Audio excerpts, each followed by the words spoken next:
धोखा और बेईमानी की वजह से पिछले कौम तबाह कर दी गई है। बेईमानी की वजह से देते थे मुकम्मल, देते थे आधे। तो हजरत शुएब के कौम को अल्लाह तबारक व तआला से आसमान से आग की बारिश करके इस जमीन पे खाक में मिला दिया। इसीलिए ये चीज नहीं होनी चाहिए। तिजारत के मैदान में अमानतदारी के साथ हमें काम करना चाहिए। मोहम्मद रसूलुल्लाह से कहा, क्यों भाई तुम क्यों नहीं वापस कर रहे हो? कहा कि अल्लाह, एक मोहम्मद इब्न अब्दुल्ला, मैं पिछले 3 दिन से आपके इस बाजार में हूँ, आपके इस शहर में हूँ, आपके माल के इंतजार में था। कहा और भी तो आए क्यों नहीं लेकर गए?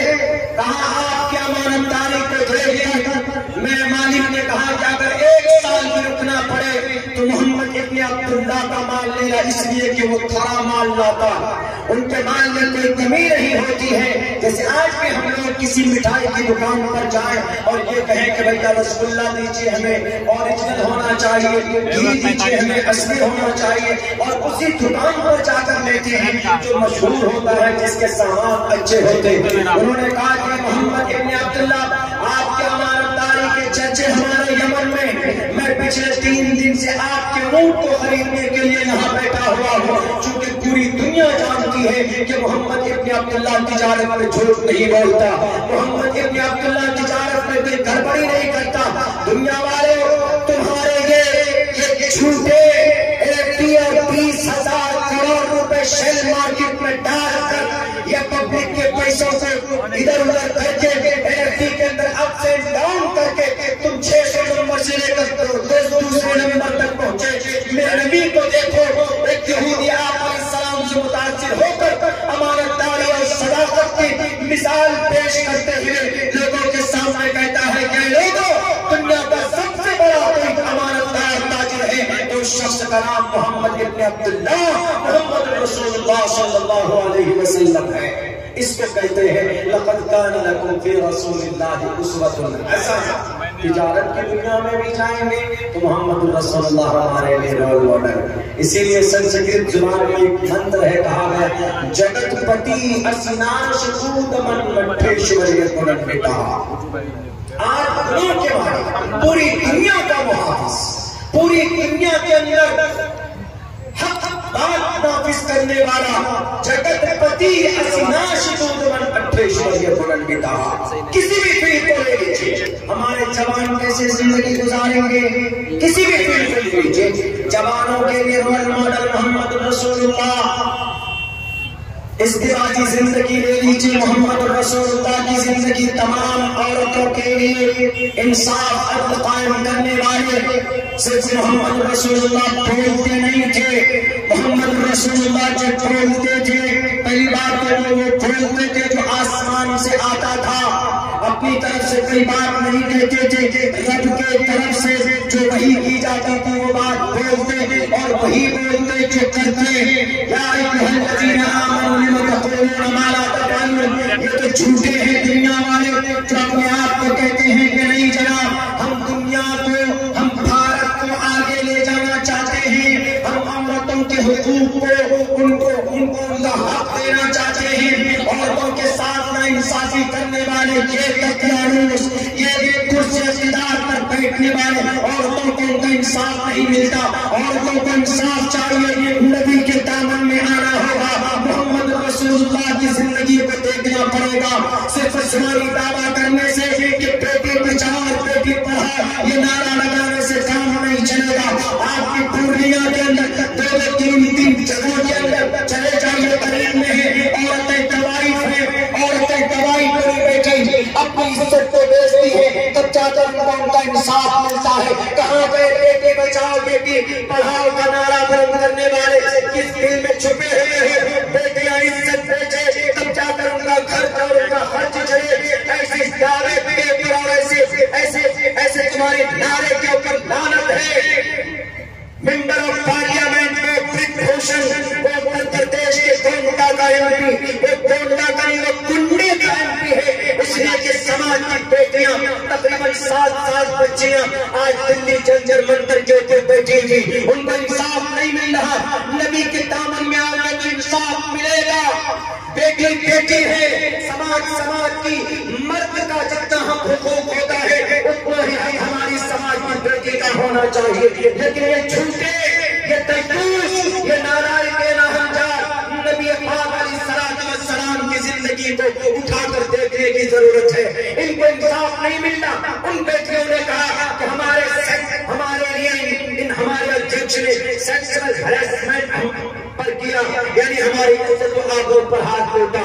मेरे भाई उसके पर 7 दिन में फायर हुआ, 7 मिनट में करीब हो जाता, लेकिन वो बड़ी पार्टी का एमपी है तो उस पर कोई कानूनी कार्रवाई नहीं होती। क्यों?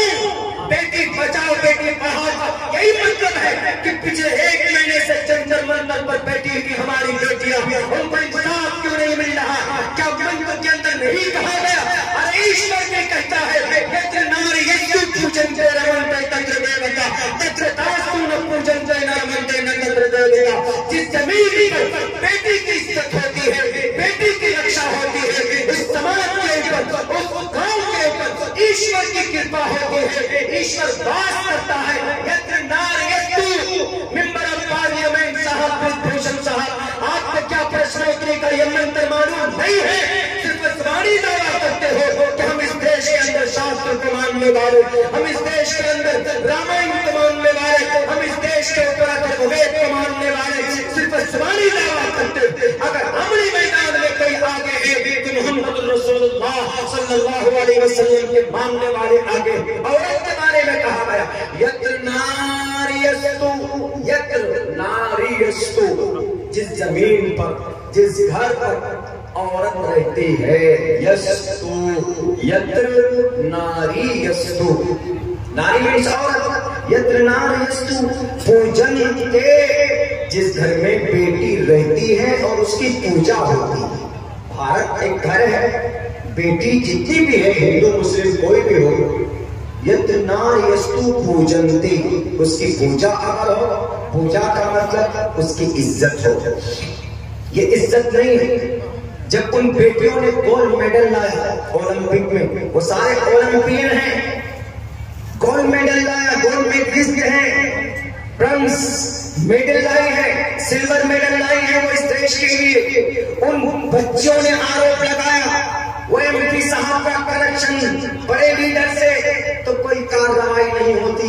छोटा मोटा आदमी हो तो फौरन हाथ में हथकड़ी डालकर जेल में घुसेड़ देते और बहुत बड़ा तबंग बनाकर लोगों के सामने पेश करते। तबाह हो जाओगे, याद रखना। ईश्वर का ये निजाम नहीं है, परमात्मा ये नहीं चाहता। परमात्मा ने कहा कि अगर अमन चाहते हो, शांति चाहते हो, परमात्मा का आसमान से, आकाश से इस जमीन पर यत्र नारीयस्तु पूजन्ते रमन्ते, रमा रमन्ते, रमः बसना, वजूद में आना, रमन्ते तत्रतास्तु,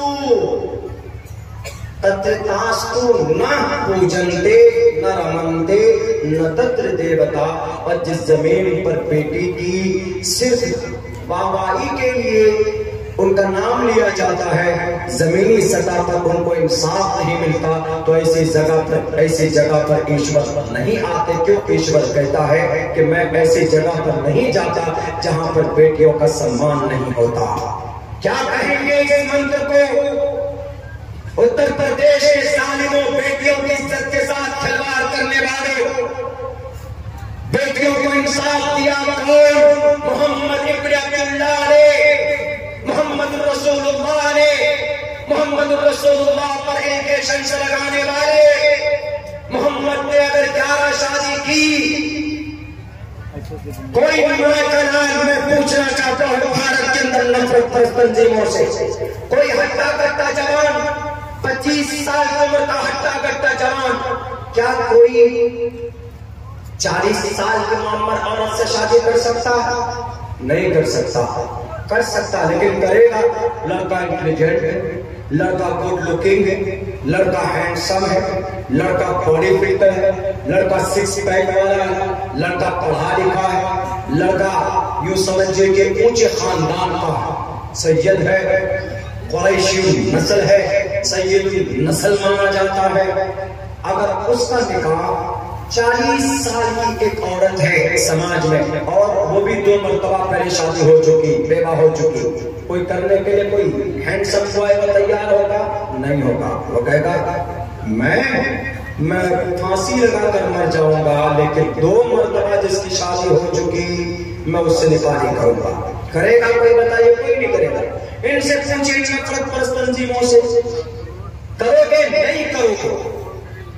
लेकिन मोहम्मद रसूलुल्लाह सल्लल्लाहु अलैहि वसल्लम ने किया है, ये पैगाम देने के लिए लक़द काना लकुम फी रसूलिल्लाहि उस्वतुन हसना। ये लोगों, तुम्हारे सामने अगर कोई लड़का यंग है, गुड लुकिंग है, लड़का हैंडसम है, लड़का खूबसूरत है, लड़का पैसा वाला है, लड़का ऊंचे खानदान का है, लड़का मालदार कबीले से आता है, लेकिन उधर एक औरत है तो 40 साल की औरत है, बूढ़ी औरत है, लेकिन अगर पैगाम निकाह आए तो निकाह कर लेना।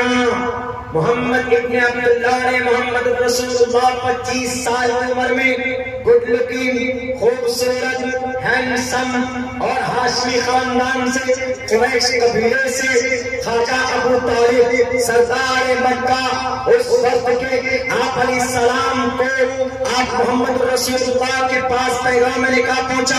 आप अलैहिस्सलाम ने कहा कि I am not mature person, मैं इस पर डिसीजन नहीं ले सकता।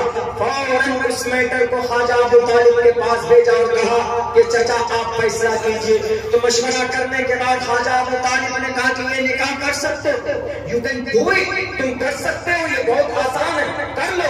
तो पैगाम निकाह कबूल किया जाता और ख्वाजा अबू तालिब एक 25 साल का हट्टा कट्टा नौजवान, खूबसूरत, यंग और हैंडसम और ताकत का मालिक, आप अलैहिस्सलातु वस्सलाम ने 40 साल की मुअम्मर औरत से अपनी पूरी आलमे जवानी में, शबाब में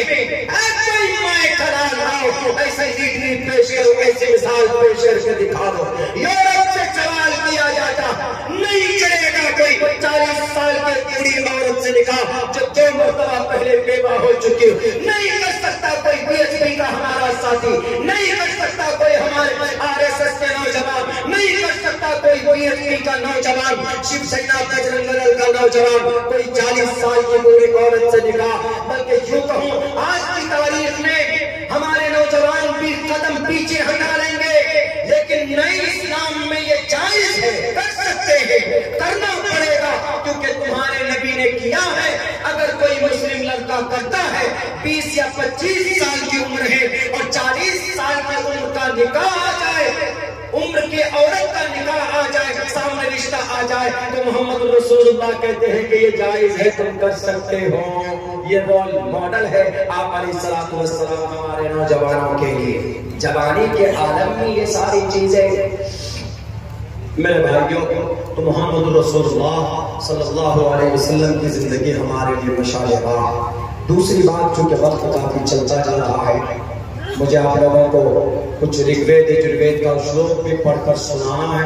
आसानी के लिए नहीं, बल्कि एक नई तहरीर आपके सामने मैंने पेश करने की कोशिश की है। अभी इसी ईद के बाद से कुरान पर एतराज कुछ लोग करते हैं। कुछ लोग कहते हैं कि हम कुरान पर इसलिए हम एतराज करते हैं, खुसूसन हमारे भारत में तो हमारे हिंदू में उग्र लोग, सारे हिंदू भाई नहीं, सब अच्छे हैं, कुछ उग्र लोग हैं जिनके दिमाग को, जिनके ब्रेन को वॉश किया गया है। वो कहते हैं कि हम मुसलमानों के कुरान से, हम क्यों मुसलमानों से नफरत करते हैं? क्योंकि मुसलमानों के बीच में जो कुरान है उसमें नफरत की बात कही गई। उस कुरान में यूं कहा गया कि हिंदुओं को जहां पाओ वहां कत्ल करो। उस कुरान में कहा गया कि हिंदुओं को मारने के लिए, काटने के लिए तुम हथियार तैयार करो। वो आइदू लहुम मस्तताअतुम मिन कुव्वा। और कुरान में यूं कहा गया कि हिंदुओं को जहां पाओ वहां कत्ल कर दो, फक़्तुलुल मुशरिकीन हैसु वजदतुमूहुम। और कुरान में यूं कहा गया, ए नबी मुसलमानों को हिंदुओं के कत्ल के लिए उभारिए। ये एतराज है। 24 आयत जिसको लेकर सुप्रीम कोर्ट भी पहुंचे ना कुछ लोग, जिसको लेकर सुप्रीम कोर्ट पहुंच गए कि चलो सुप्रीम कोर्ट कुरान की 24 आयतों को निकाल दे। हमने कहा कि कुरान की 24 आयतों को बाद में निकालने, रुको जरा, कुरान में तो बहुत मीनिंगफुल है, बहुत माना है इसका, तुम गलत माना समझ लिए। तुम यूं समझ लिए फक़्तुलुल मुशरिकीन हैसु वजदतुमूहुम, हिंदू को जहां पाओ कत्ल कर दो। हिंदू मुराद नहीं है इससे, तुमने अपना माना मुराद दिया। कुरान को छोड़ो, जो आयत, जो मतलब तुम इसका निकाल रहे हो, वही मतलब से अथर्ववेद में मैंने पढ़ा रुद्रवो गिरीवा अश्रयत पिशाचा। उसके बाद फिर कहा गया प्यारो नाम पर जाना जही एवं ब्रह्मा द्विशो जही एवं दूर्य तरुषतः। ये है धर्म क्षेत्रे कुरुक्षेत्रे समवेतायुत्सवहामानका पांडवाश्चैत्यं पूर्वं संजयः कुतस्तवा कश्मलिदं विस्मे समुपस्थितं अनार्यजुष्टं कीर्तिकर्मजुनः। सेम वही मतलब है जो कुरान करीम की आयत। सही मतलब क्या मैं आपके सामने पेश करूंगा, लेकिन उससे पहले एक बड़ा अलमिया। अभी हम लोगों ने देखा कि हमारे सोशल मीडिया में बहुत सारी बच्चियां अपने ईमान को बेच लेती। हमारे बहुत सारे नौजवान बच्चियां गैरों के साथ शादी कर रही। आपके इलाके में शायद ऐसा ना हो, लेकिन भागलपुर में चले जाइए सनौला के करीब, वहां पर कई बच्चियां अपने ईमान को बेचे मुर्तद हो गई।